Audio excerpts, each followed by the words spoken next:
All right, let's talk about the 3-point plan for the Eagles offseason. We're doing this series on a weekly basis where last week we touched on the AFC East teams. This week it's the NFC East teams. Next week we don't know who it is just yet. But if you had to give me your 3 points right now for the offseason game plan for the Philadelphia Eagles, what do you think? What would that be? I think they're going to have to address the running back position. It seems like it's always been like the Boston Scott, Miles Sanders with a little bit of Kenny Gainwell sprinkled in there. I feel like they're not that sold on Miles Sanders being the guy. So I think they're going to go back in the draft and potentially find their own Isaiah Pacheco.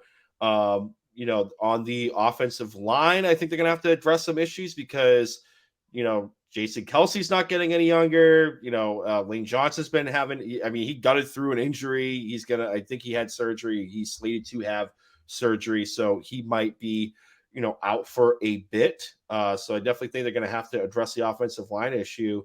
And I kind of want to see what this coaching staff is going to look like because they lost both their offensive and defensive coordinators to head coaching gigs in the Indianapolis Colts and the Arizona Cardinals. So I want to see how that's going to play out with things and see if Jalen Hurts is going to be able to build off of. Let's call it for what it is. It would have been a MVP season if he didn't get hurt, have the shoulder injury.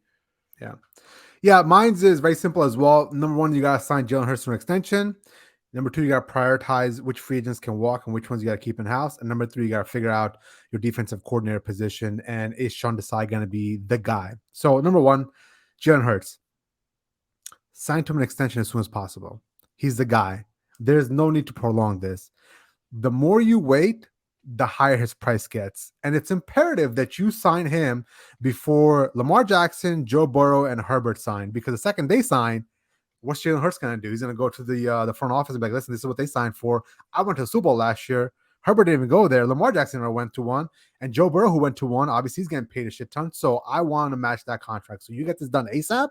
You get ahead of it and don't destroy the mojo you have going on right now. You see what's happening in Baltimore with Lamar Jackson.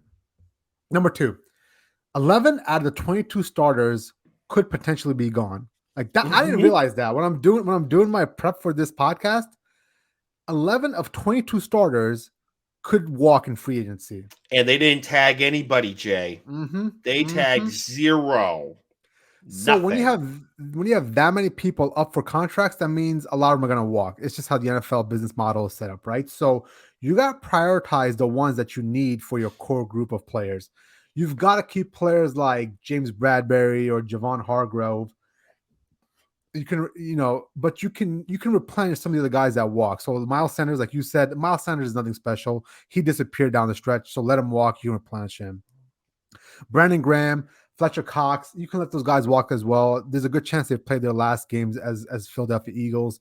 They're in their 30s. There's a good chance they're not going to be on the roster again. But you got to prioritize James Bradbury and Javon Hargrove in the 10th degree, in like the most degree possible. And then finally, Sean Desai. He's a new defensive coordinator. And what we saw out of that Philadelphia Eagles defense in the Super Bowl is like scarring. Like I was stunned at just how bad Jonathan Gannon and that team were outclassed by Andy Reid. Now, obviously, Andy Reid is a hell of an offensive coordinator and he can scheme up and, fool you. But they were, at certain times, they weren't even within like striking distances from the players. So hopefully Sean Desai is a better defensive coordinator than Jonathan Gannon. And hopefully they can be better, well prepared for the games as the season rolls on. I mean, we said this before the Super Bowl started. I had a feeling the Eagles defense was a little fraudulent just because they really didn't get tested by nobody. All the quarterbacks they played against were not the best. So the second they saw a real quarterback, it was basically lights out. I mean, they looked lost out there. Yep. And Sean Desai, fun fact, pride and joy of Shelton, Connecticut. No way. Are you serious? Yep. Wow. Pride and joy. I think he played high school football up here right down the road from my house. And he, I believe, won a state title or went to a state title. But Sean Desai, pride and joy of Shelton, Connecticut.